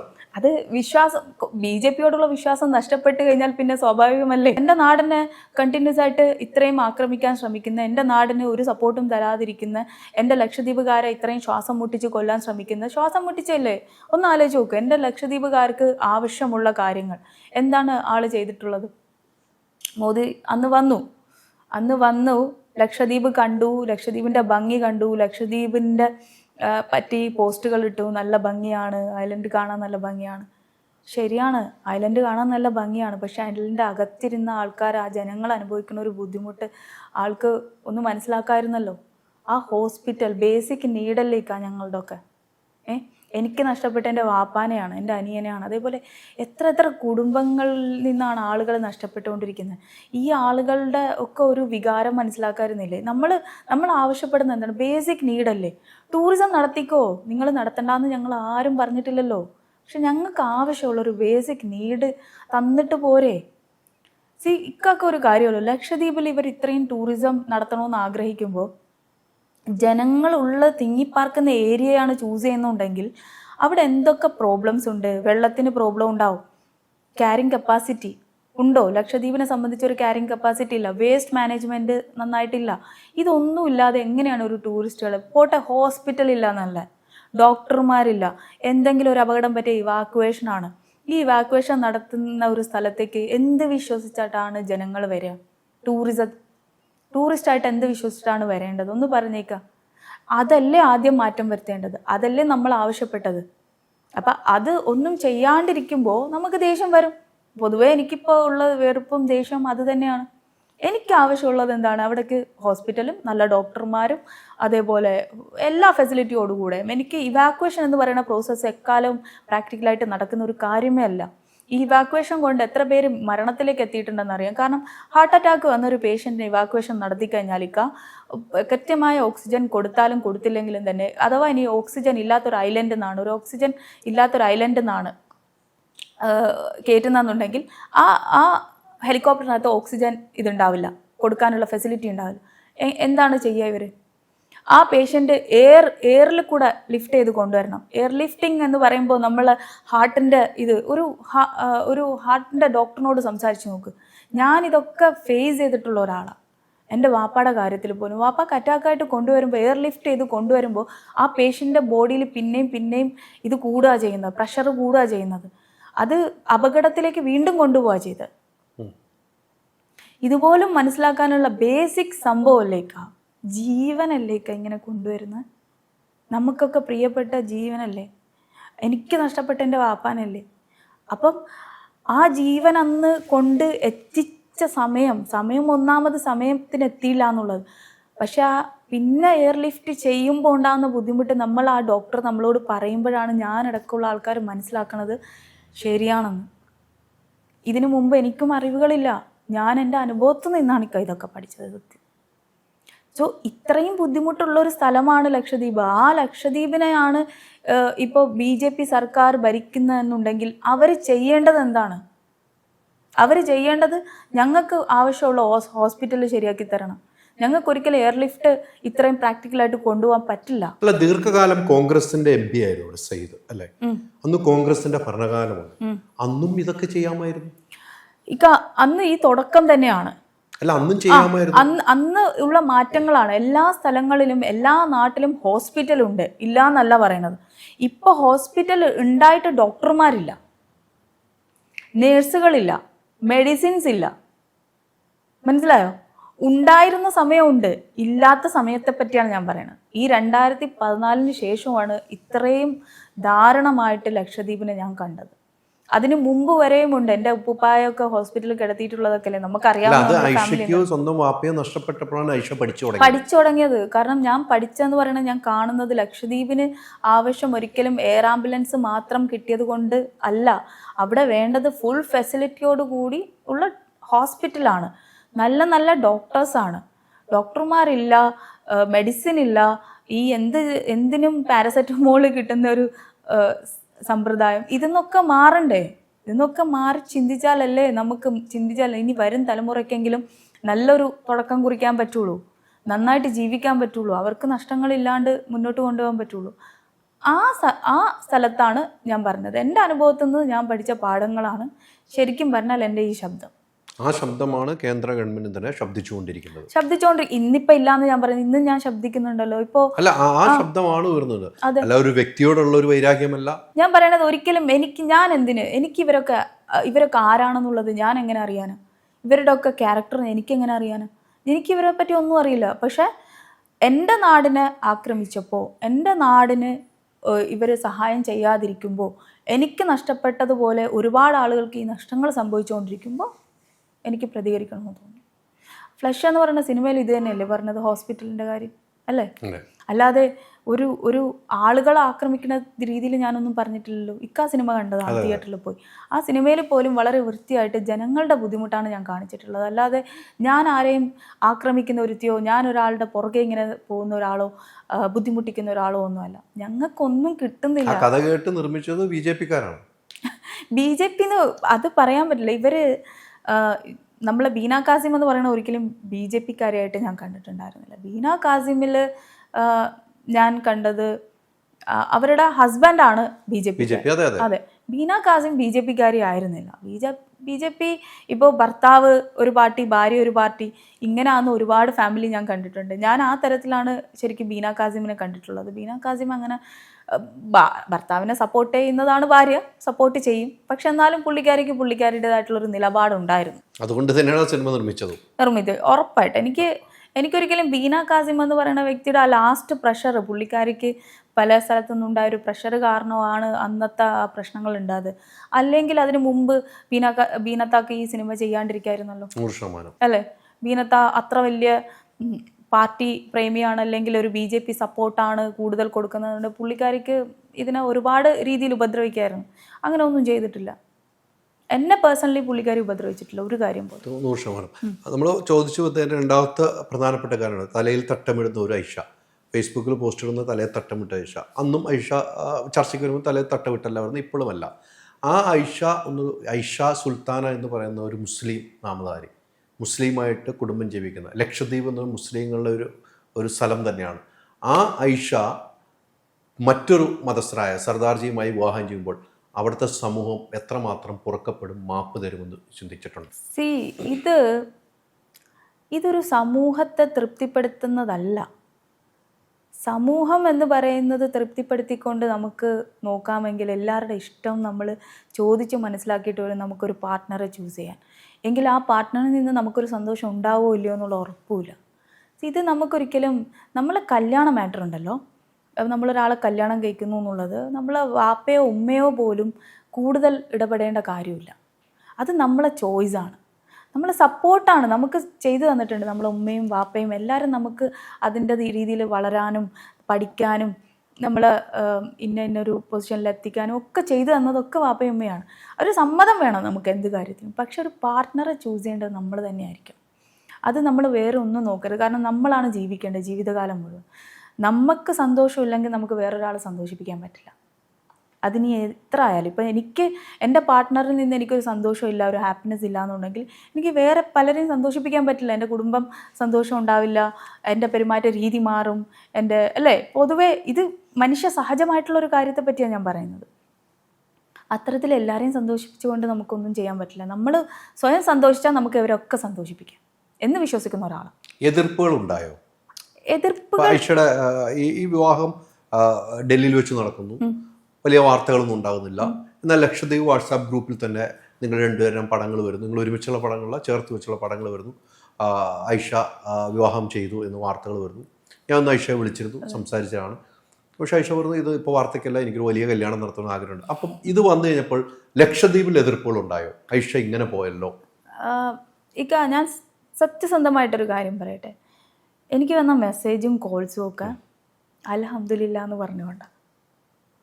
പല ആൾക്കാരോടും എനിക്ക് വേണ്ടപ്പെട്ട ആൾക്കാരൊക്കെ ഉണ്ട്. ഇത് വാട്സപ്പ് ഗ്രൂപ്പുകളിൽ ഇങ്ങനെ വന്നു എന്നറിഞ്ഞപ്പോൾ തന്നെ ഞാൻ അവരൊക്കെ കോണ്ടാക്ട് ചെയ്തു. കാരണം ഞാനായിട്ട് പറയുന്നതാണല്ലോ എൻ്റെ മര്യാദ എന്ന രീതിയിൽ ഞാൻ അവരെ കോണ്ടാക്ട് ചെയ്തപ്പോൾ അവർ ആദ്യം പറഞ്ഞത് അൽഹംദുലില്ലാ. ഇങ്ങനെ എനിക്ക് അനുഭവമുണ്ട്. പിന്നെ അതേപോലെ എനിക്ക് വന്ന മെസ്സേജുകളൊക്കെ ആളെ ഒരുപാട് ആളുകൾക്ക് ഭയങ്കര ഇഷ്ടമായിരുന്നു. ആൾ വർക്ക് ചെയ്ത സ്ഥലത്ത് തന്നെ. അതുകൊണ്ട് തന്നെ അയാൾക്ക് വന്ന മെസ്സേജും അങ്ങനെയാണ്. നമ്മൾ ഷെയർ ചെയ്യുമല്ലോ, പുള്ളിക്ക് എത്ര മെസ്സേജ് വന്നു, എന്തൊക്കെ മെസ്സേജ് വന്നു എല്ലാവരും. പിന്നെ എനിക്ക് തോന്നുന്നു കുറച്ച് പേരൊക്കെ സ്റ്റാറ്റസ് ഇട്ടു ഞങ്ങൾക്കൊരു അളിയനും കിട്ടിയത്. അപ്പം അളിയനായിട്ട് കാണുന്ന ഒരു വിഭാഗം ആളുകളെ ഞാൻ അവിടെ കണ്ടു. പ്രതീക്ഷിച്ച പോലെ ഞാനും പ്രതീക്ഷിച്ചു ഒരു ഭയങ്കരമായിട്ട് ആൾക്കാർ പൊട്ടിത്തെറിയായിരിക്കും ഉണ്ടാവുക. പക്ഷെ അവരൊക്കെ ഇത് അംഗീകരിച്ചു എന്നുള്ളത് എന്നെ ഭയങ്കര സന്തോഷിപ്പിച്ചു. മേ ബി ചിലപ്പോൾ അത് എന്നെ ഇഷ്ടപ്പെടുന്നത് കൊണ്ടായിരിക്കില്ല, എന്നെക്കാൾ കൂടുതൽ പുള്ളീനെ അവർ ഇഷ്ടപ്പെടുന്നത് കൊണ്ടായിരിക്കുമെന്ന് ഞാൻ വിശ്വസിക്കുന്നു. അദ്ദേഹത്തിൻ്റെ വീട്ടിൽ ഇത് അവതരിപ്പിച്ചത് എന്തായിരുന്നു? അദ്ദേഹത്തിൻ്റെ വീടാണ് ശരിക്കും പറഞ്ഞാൽ ആദ്യം സപ്പോർട്ട് കിട്ടിയത്. അദ്ദേഹത്തിൻ്റെ വീട്ടിൽ നിന്നുള്ള സപ്പോർട്ടാണ് ഞങ്ങളുടെ ഇത് കല്യാണത്തിലേക്ക് എത്തിയത്. അദ്ദേഹത്തിൻ്റെ അമ്മയായിക്കോട്ടെ അച്ഛനായിക്കോട്ടെ വളരെ നല്ല രീതിയിലാണ് എന്നെ കണ്ടത്. പിന്നെ എന്നെ പറ്റിയൊക്കെ അവർക്ക് അറിയാം, പുള്ളി പോകുമ്പോൾ ഒക്കെ പറയാറുണ്ട്. അപ്പോൾ എൻ്റെ എല്ലാ കാര്യങ്ങളും എനിക്ക് എന്തൊക്കെ സംഭവിച്ചു, എങ്ങനെയൊക്കെയാണ് ഇന്നിപ്പം ഈ ഗൂഗിളിൽ തന്നെ എന്നെപ്പറ്റി അറിയാമല്ലോ. ഗൂഗിളിൽ സെർച്ച് ചെയ്യുമ്പോൾ ഒരാൾ സെർച്ച് ചെയ്യുമ്പോൾ ആദ്യം കിട്ടുന്ന കാര്യം എന്താണ്? ഇവള് പാകിസ്ഥാൻകാരിയാണ്, എൻ്റെ പേരുള്ള ഫേക്ക് വിക്കിപീഡിയ ആണ് കിട്ടുന്നത്. അപ്പോൾ ഇതൊക്കെ അറിയാവുന്നൊരു ഫാമിലി ആവണം നമ്മൾ ഉൾക്കൊള്ളുക അല്ലേ. അതേപോലെ എല്ലാം അറിഞ്ഞ് ഇതിൻ്റെ സത്യാവസ്ഥ അറിയുന്നൊരു ഫാമിലിയാണ് അവർ. അതുകൊണ്ട് എനിക്ക് അവിടെ അധികം സംസാരിക്കേണ്ടി വന്നില്ല. അവിടെ ഭയങ്കര പ്രശ്നം ഉണ്ടാകുന്ന ഒന്നുമില്ല. പിന്നെ ആളുടെ ഫാമിലിയൊക്കെ എഡ്യൂക്കേറ്റഡ് ആണ്. അവർക്കൊക്കെ മനസ്സിലാക്കാവുന്ന കാര്യങ്ങളാണ്. പിന്നെ രണ്ടുപേര് തമ്മിലുള്ള ഇഷ്ടം, ഞങ്ങൾ രണ്ടുപേരും പക്വതയുള്ള സ്ത്രീ പുരുഷന്മാരാണ്. അല്ലാതെ നമ്മൾ ചെറിയ കുട്ടികൾ 20 വയസ്സുള്ളതോ അല്ലെങ്കിൽ 18 വയസ്സുള്ള ചെറിയ കുട്ടികളുടെ പ്രേമമൊന്നും അല്ലല്ലോ. ഉമ്മയെ പറഞ്ഞ് മനസ്സിലാക്കാൻ സമയമെടുത്തു. എൻ്റെ ഉമ്മയുടെ കാര്യത്തിൽ ഉമ്മാനോട് ഞാൻ ആദ്യം പറഞ്ഞു, ഉമ്മ ഇങ്ങനെ എനിക്കൊരു ഇഷ്ടമുണ്ട്, ഇന്ന ആളാണ് എന്ന് പറഞ്ഞപ്പോൾ ഉമ്മാക്ക് എന്താ പറഞ്ഞാൽ എൻ്റെ കല്യാണം പെട്ടെന്ന് നടക്കണമെന്നുള്ളതാണ്. ഉമ്മ ആഗ്രഹിക്കുന്നത് ഞാൻ കല്യാണം കഴിക്കാതെ ഇങ്ങനെ ഇരിക്കുന്നു എന്നുള്ളത് ഉമ്മനെ മാനസികമായിട്ട് ഉമ്മാക്ക് ഭയങ്കര വിഷമം ഉണ്ടാക്കുന്ന കാര്യമാണ്. പിന്നെ ഉമ്മ എന്നോട് പറഞ്ഞിട്ടില്ല, പക്ഷെ ഞാൻ അറിയുന്ന എൻ്റെ ബന്ധുക്കളോടും അതേപോലെ സുഹൃത്തുക്കളോടും ഉമ്മ കരഞ്ഞു പറഞ്ഞതായിട്ടൊക്കെ ഞാൻ അറിയാറുണ്ട്. അപ്പോൾ പിന്നെ ഞാനും ആലോചിച്ചു എന്തായാലും ഉമ്മക്കിത് സന്തോഷമാവും എന്നുള്ളത്. ഉമ്മ സത്യം പറഞ്ഞാലുണ്ടല്ലോ, ദീപെന്ന് തന്നെ ഉമ്മയുടെ സുഹൃത്തുക്കൾ വിളിച്ച് എന്നോട് പറയുന്നത് ഈ കല്യാണം കഴിഞ്ഞതിൽ ഏറ്റവും കൂടുതൽ സന്തോഷിക്കുന്ന ഉമ്മയാണെന്ന്. ഉമ്മയുടെ പൊരുത്തം ഉണ്ടിക്കാം. പിന്നെ നമ്മുടെ വീട്ടിൽ പല കുടുംബങ്ങളുണ്ടല്ലോ, ഉമ്മയുടെ വീട്ടുകാർ, വാപ്പയുടെ വീട്ടുകാർ, അങ്ങനെ കുടുംബങ്ങളുണ്ട്. ചിലപ്പോൾ ഐഷയുടെ ഒരു വളർച്ചയിൽ അസൂയപ്പെടുന്നവരുണ്ടാകും, അല്ല ഐഷയുടെ ഒരു പോരാട്ടത്തിൽ കൂടെ നിൽക്കാൻ കഴിയാത്തവരുണ്ടാകും. അത് പാർട്ടി കാര്യങ്ങളൊക്കെ ആയിട്ട്. അത്തരം ആളുകൾ ഈ വിവാഹം വന്നപ്പോൾ എതിർത്തിട്ടുണ്ടോ? ഇല്ല, എതിർത്ത് ഞാൻ കണ്ടിട്ടുള്ളത് ഇപ്പോൾ വാട്സപ്പ് ഗ്രൂപ്പുകളിലൊക്കെ ഞാൻ കണ്ടിട്ടുള്ളത് ഈ ഫൈസലിൻ്റെ കുറച്ച് ടീം, ഈ നേരത്തെ MP ആയിരുന്ന, ഇന്ന് ex-MP ആയിരുന്ന ഫൈസലിൻ്റെ കുറച്ച് ടീമുകൾ ഈ സംഗീ ചാനലിൽ വരുന്ന വീഡിയോ തന്നെ ഡൗൺലോഡ് ചെയ്ത് അത് പ്രചരിപ്പിക്കുന്നത് കാണാം. ആ ഒരു പ്രചാരണം ഞാൻ കാണുന്നുണ്ട്. അപ്പം ഞാൻ അവർക്ക് ഇന്ന് കൃത്യമായിട്ട് മറുപടിയും കൊടുത്താണ്. ഞാൻ പറഞ്ഞത്, നിങ്ങൾ ഈ സംഘികൾ ചിന്തിക്കുന്ന പോലെ തന്നെ ചിന്തിക്കാൻ എങ്ങനെ സാധിക്കുന്നു എന്ന് ചോദിച്ചു. കാരണം ഈ ഫൈസലിൻ്റെ അനിയൻ ഒരാളുണ്ട്, അയാളുടെ ഒരു ഓഡിയോ ഒരിക്കൽ ഇലക്ഷൻ സമയത്ത് ലീക്കായതാണ്. അതിൽ പറയുന്നുണ്ട് RSS നല്ല പാർട്ടിയാണ്, RSSന് എന്താണ് കുഴപ്പം എന്ന് ചോദിക്കുന്ന ഒരു സംഭവമാണ്. അപ്പം RSSനെയും സംഘികളെയും ഏറ്റവും കൂടുതൽ താങ്ങിപ്പിടിക്കുന്ന ഫൈസലിനെ പോലുള്ള ആൾക്കാരും ഫൈസലിൻ്റെ ടീമിനും ഇത് ഇങ്ങനെ കുത്തിത്തിരിപ്പുണ്ടാക്കാൻ ശ്രമിക്കും ജനങ്ങളുടെ ഇടയിൽ. ചുമ്മാ വാട്സപ്പ് ഗ്രൂപ്പിൽ അവരുടെ, ഇപ്പോൾ കേരളത്തിൽ സംഘികൾ ചെയ്യുന്ന പോലെ തന്നെ വാട്സപ്പ് ഗ്രൂപ്പിൽ അവരുടെ ആൾക്കാർ ഇങ്ങനെ ഇരുന്ന് ചുമ്മാ ചൊറിഞ്ഞുകൊണ്ടിരിക്കും. ഇത് സംഭവിച്ചിട്ടുണ്ട്. എന്നാൽ NCPSൽ തന്നെയുള്ള ഒരുപാട് ഉദ്യോഗസ്ഥന്മാരായിക്കോട്ടെ, ഒരുപാട് നമുക്കറിയാവുന്ന എൻ്റെ വാപ്പാടെ സുഹൃത്തുക്കളായിക്കോട്ടെ, വാപ്പ ആ പാർട്ടിക്കാരനായിരുന്നല്ലോ, വാപ്പാടെ സുഹൃത്തുക്കളായിക്കോട്ടെ, ഉമ്മാടെ സുഹൃത്തുക്കളുണ്ട്. അങ്ങനെ NCPSൽ ഒരുപാട് ആളുകൾ എന്നെ സപ്പോർട്ട് ചെയ്തിട്ടുണ്ട്. മോളെ നന്നായി, കല്യാണം കഴിച്ചാൽ നന്നായി, ഉമ്മാക്ക് സന്തോഷം ഉണ്ടാവും, വാപ്പ ഇത് കണ്ട് സന്തോഷിക്കുന്നുണ്ടാവും എന്ന് പറഞ്ഞ ആൾക്കാർ ഇഷ്ടം പോലെ ഉണ്ട്. അതേ പാർട്ടിക്കാർ, ഈ ഫൈസലിൻ്റെ കുറച്ച് ആൾക്കാർ, അതായത് ഫൈസലിനെ ഭക്തനായിട്ട് കാണുന്ന കുറച്ച് ഭക്തിമൂത്ത ആരാധകരുണ്ടല്ലോ, ഫൈസൽ എന്തോ രാജാവാണെന്നും പറഞ്ഞിട്ട് ഇങ്ങനെ കറങ്ങിയെടുക്കുകയല്ല, അയാളുടെ ആ ഭക്തി കൊണ്ടിരിക്കുന്ന കുറേ ചങ്ങായിമാർ അയാളുടെ കൂടെ നിന്ന് ഈ ഇത് പ്രചരിപ്പിക്കുന്നു. MP എന്ത് പറഞ്ഞു? MP ഭയങ്കര സപ്പോർട്ടായിരുന്നു. MP എന്നെ കോൾ ചെയ്തു, എന്നെ ക്ഷണിച്ചു, അവരെ വീട്ടിലേക്ക് വരണം. ഡൽഹിയിലുണ്ടല്ലോ പുള്ളി ഇപ്പോൾ ഡൽഹിയിൽ അവരുടെ വീട്ടിലേക്ക് വരണം, ഞങ്ങൾക്ക് ഫുഡൊക്കെ അറേഞ്ച്മെൻറ്റ് ചെയ്യുന്നുണ്ട്, വരണം എന്നൊക്കെ പറഞ്ഞിട്ടുണ്ടായി. പിന്നെ സമയം കിട്ടിയില്ല, ആൾക്കും സമയമില്ല, എനിക്ക് പിന്നെ ഇങ്ങോട്ടേക്ക് വരണം, അങ്ങനെ ഞങ്ങൾക്ക് കാണാൻ പറ്റിയില്ല. ഇങ്ങനെ രഹസ്യമായിട്ട് കൊണ്ടുനടക്കാൻ തീരുമാനിച്ചത് എന്തായിരുന്നു? ഇത്രയും സ്വകാര്യതയാണല്ലോ എന്തിനും. സ്വകാര്യത ഇല്ലെങ്കിലേ നമ്മളെ ലൈഫിൽ ഇതേപോലെ, ഇപ്പം ഞാൻ പറയാം, ഒരു മുട്ടായിയുടെ കവറ്, രണ്ട് മുട്ടായി എടുക്കുക, അത് കവറിൽ പൊതിഞ്ഞ് വെക്കുന്നുണ്ട്. പൊതിഞ്ഞ് വെക്കുമ്പോൾ അതിൽ ഉറുമ്പരിക്കില്ല അല്ലേ, പക്ഷെ പൊതിയാതെ വെച്ച് കഴിഞ്ഞാൽ ഉറുമ്പരിക്കും. ഇത് തന്നെയല്ലേ ജീവിതം. നമ്മളത് പൊതിഞ്ഞ് വെക്കുമ്പോൾ നമുക്കൊരു സ്വസ്ഥതയും സമാധാനവും ഒക്കെ ഉണ്ട്. നമ്മൾ എന്തിനാണ് മറ്റുള്ളവരുടെ മുമ്പിൽ ഷോ ഓഫ് കാണിക്കേണ്ട കാര്യം? എന്തിനാണ് നമുക്ക് അതിൻ്റെ ഒക്കെ ആവശ്യമുണ്ട്? നമ്മൾ സന്തോഷമായിട്ട് ചെയ്യുന്ന കാര്യങ്ങൾ. ഇന്നും ഞാൻ ലക്ഷദ്വീപിൻ്റെ കാര്യത്തിലൊന്നും ചെയ്യാതിരുന്നിട്ടില്ല, എന്നെക്കൊണ്ട് പറ്റുന്ന രീതിയിൽ ഞാൻ ചെയ്യാറുണ്ട്.